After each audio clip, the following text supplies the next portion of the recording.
Hey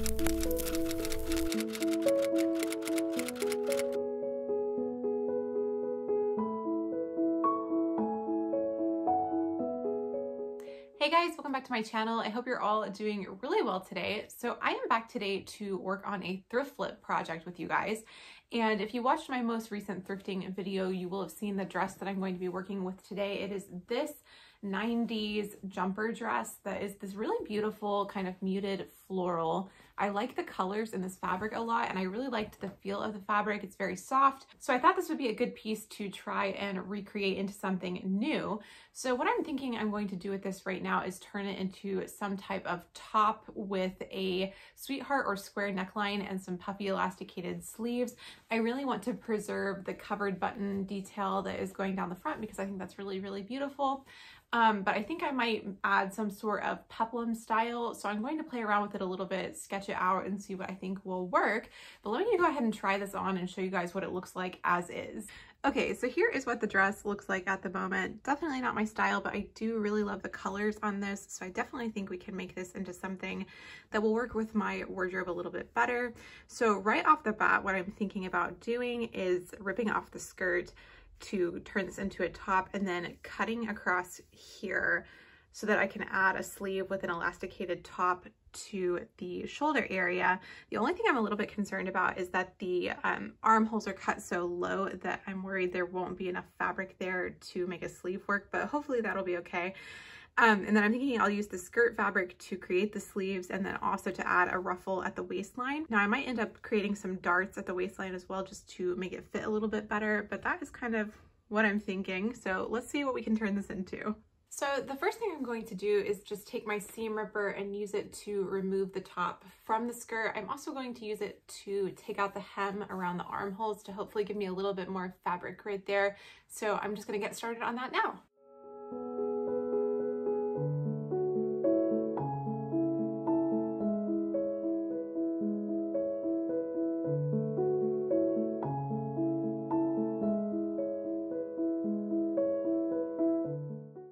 Okay, so I've already gone ahead and used my seam ripper to remove the skirt from the dress, and I've also used it to remove this hem on the armhole, which just gives a little bit of extra fabric there to create a seam allowance for adding the sleeve. So hopefully that helps that out a little bit.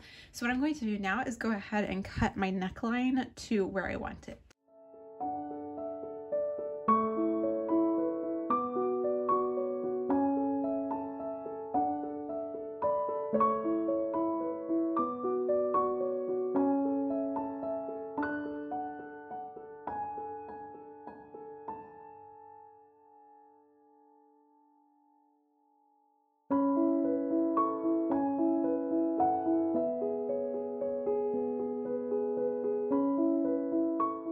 Okay, so I've got my neckline cut out here, so you can see I've done kind of like a subtle sweetheart type of style.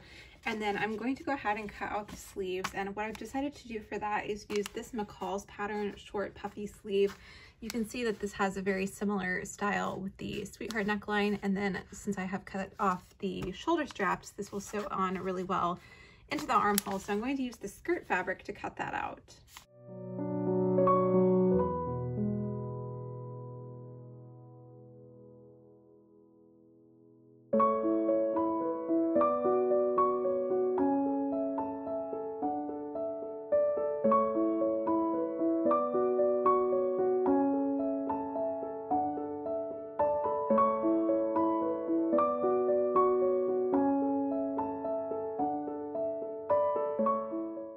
Okay, so I've gone ahead and cut out the sleeves. Let me see if I can kind of show you what I think this will look like in the end. So here are the sleeve pieces. So they're going to fit into the armhole here, and then this will be gathered here and then also here. So that's kind of a rough idea, but I think it's going to look really cute.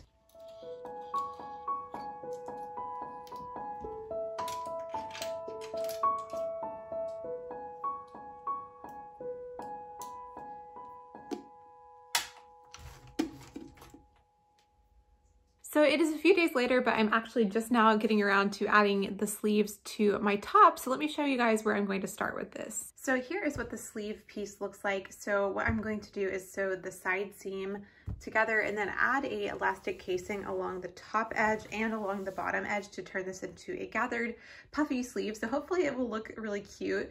And then I'm just going to sew this into the top in the armhole seam. And here is what the top piece looks like right now. I've just cut the neckline, as you can see here, and given it a little bit of a press. And this is where that sleeve will be sewn into the arm.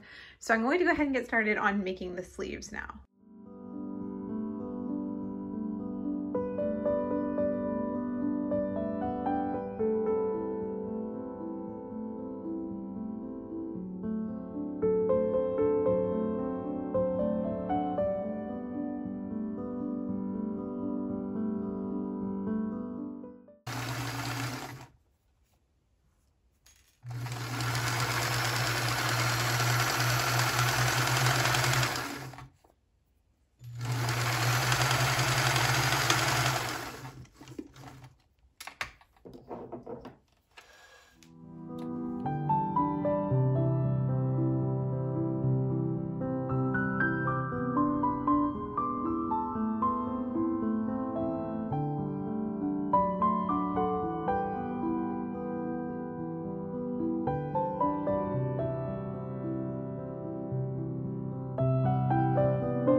Okay, so I have just gone ahead and folded up the bottom of the sleeve about 1/2 inch just to create an elastic casing, and I'm going to top stitch this down, but I am going to leave a little gap here at the side seam of the sleeve so that I can put the elastic in after I have stitched the casing down. Then I'll just come back and fill in the top stitching right here at the seam after I finish that. And then to create the elastic casing along the top of the sleeves, I'm going to use some bias tape. Now, this does not match, but I had this in my fabric stash and wanted to use it up, and it won't show. So I'm just going to use this navy blue bias tape. So what I'll do is open this out and then pin it all around the top of the sleeve and sew it down.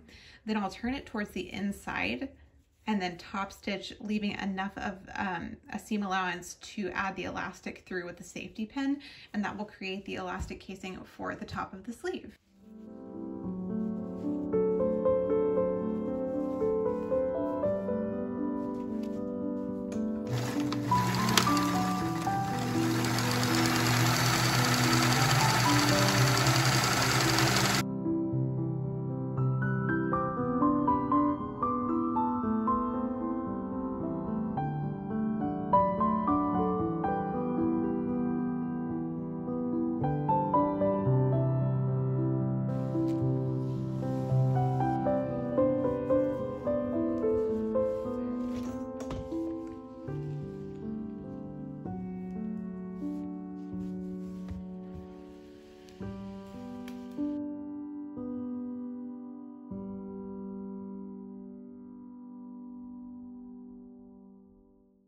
Okay, so my elastic casings are done, and now I can go ahead and add my elastic to the sleeve. So I've cut my 2 pieces of elastic in accordance with the elastic guide that came with my pattern piece, but you could always try this on and just adjust to fit.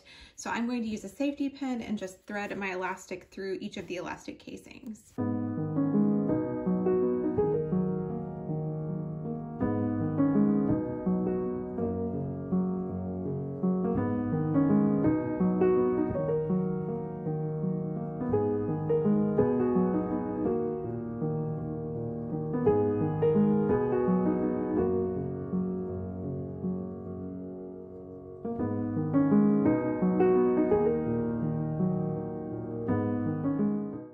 So I've added the elastic, so what I'm going to do now to secure it in place is run a row of top stitching along each end of the elastic on the top piece, and then I will use my zigzag stitch to secure these 2 pieces of elastic together here in the bottom of the sleeve, and then I'll just close off this top stitching gap that we left earlier.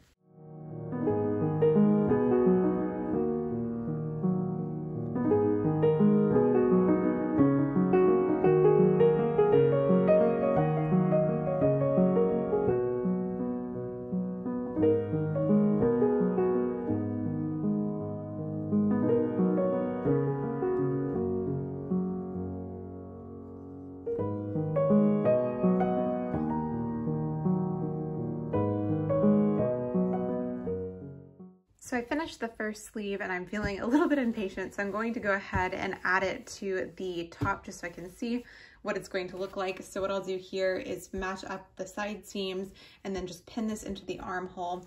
Now, because this armhole is cut quite deep, there's probably more space here in the armhole than I have in this part of my pattern piece. But what I'll do is just sew up into the elastic if I need to, and hopefully that will be okay. So I'm going to go ahead and pin that and sew it in place.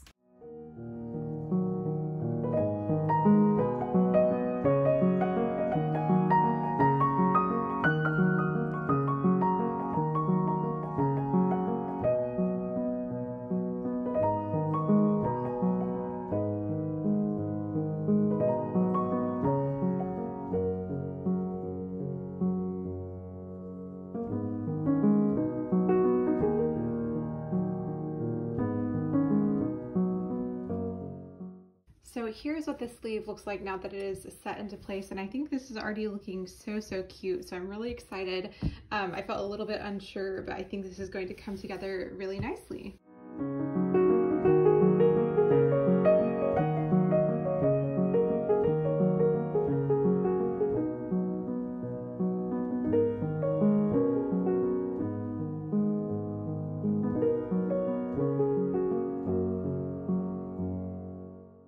Okay, so I just tried the shirt on and I'm really liking how it's looking. I think to finish the edge of the front and the back neckline, I'm going to use bias tape. So I'll show you how I'm going to try that in just a second. And then I also decided after trying it on that I do think I want to add a little ruffle to the hem just to add a little bit more length because it's a little bit too cropped for me right now. So let me show you how I'm going to add the bias tape to the neckline. So I'm going to do this just in the exact same way I did these elastic casings on the sleeves. I'll sew the bias tape to the neckline. I'll do it separately here for the two front pieces and then also here on the back piece. Then I'll just turn it to the inside and top stitch that down to give a little bit more stability to this edge, and then also just hem it so that there's nothing showing. I would normally do a facing or something like that here, but because of the limited amount of fabric, I think the bias tape will work really well. So I'm gonna try that and we'll see how it goes.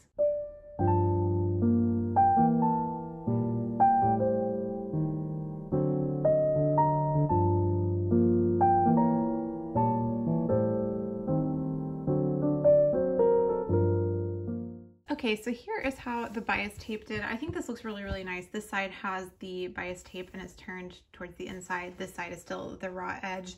So I think that really helped to kind of stabilize that edge and it looks really nice and clean. So I'm just going to repeat the same thing here and then across the back.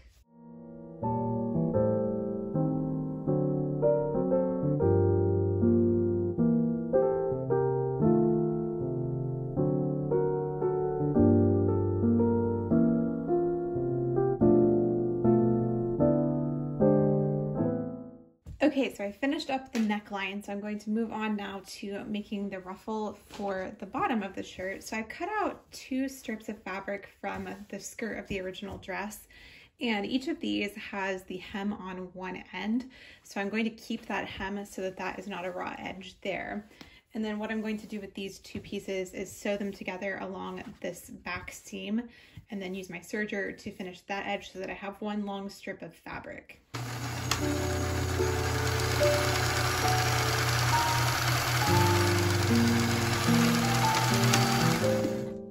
So now I have my long strip of fabric and I'm going to just run some gathering stitches along the top to turn this into a ruffle.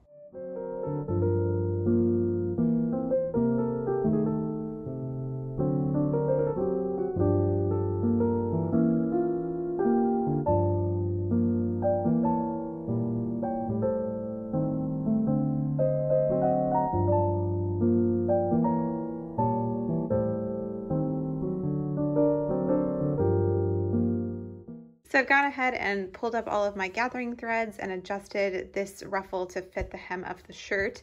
And then I've just placed this with the right sides together, starting these little hemmed points at the place where the button placket is on the front.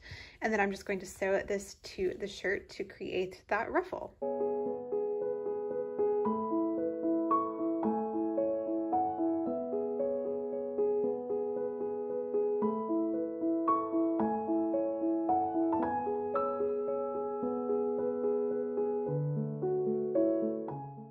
All right, so I'm down to the last step now. I'm just going to sew the hem. So I've gone ahead and just turned this under twice and pressed it down, and I'm just going to sew all the way around here. I may also come back and add a little snap or something to the waistline just to keep the waistline secured there. But yeah, just the hem to go.